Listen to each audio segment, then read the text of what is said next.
A historic class action lawsuit surrounding the historic set of protests. Protesters calling for change in the wake of George Floyd's murder at the hands of a Minneapolis police officer will be getting paid more than $13 million by the city of New York.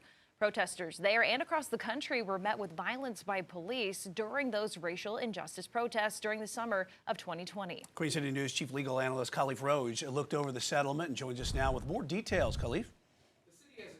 About $13.7 million to settle the suit, alleging that the city's police department used unlawful tactics against protesters. Nearly 1,400 protesters who were arrested by the NYPD at 18 demonstrations will be eligible to receive almost $10,000 each. Now, that's only if the proposed settlement is approved by a judge. And if that happens, it would be the largest amount ever paid in a class action settlement to a group of protesters, according to the plaintiff's attorneys.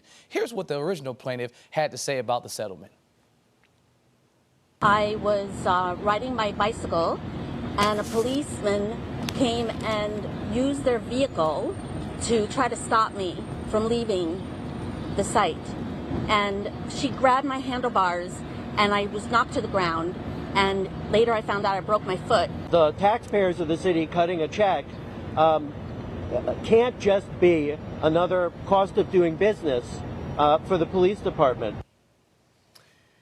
Now, as the plaintiff mentioned here, Khalif, this is historic, and how unprecedented is it that so many people on this scale are getting paid, and how as all a result of just how the police treated them? Well, I mean, it is unprecedented in terms of the amount, but if you look back, the city of New York just paid one for $7 million a few months ago. And so I think that time there were protests obviously happening across the country. The outrage after the George Floyd murder was you know, you could touch it and you could feel it in terms of how palpable it was. But these are in result of police misconduct. I mean, these folks had this class action clearly was to show that we need to compensate the individuals for the hardship that the police put them in through that day. And so that number, I think the number was a little arbitrary.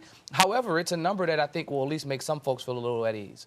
Well, and these protests, as we know, were going on all over the country, including right here in Charlotte. So do you think we'll see similar lawsuits after this? We may. You got to remember, in Charlotte, we had something similar to this happen, where we had the kettling incident where protesters alleged that law enforcement officers pushed them up the street into a closed location, attempting to not allow them to leave. And so there were a number of lawsuits filed during that time.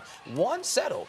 That was the one by the NAACP and ACLU. It settled pretty quickly. But there's another one that's still lingering. And what I've heard is that the individuals in that lawsuit have no intention of settling. They want to go to court. They want individuals to hear the facts that took place that day. And I think the numbers are upwards of 200 plus individuals. And so we still have to see what that lawsuit will look like.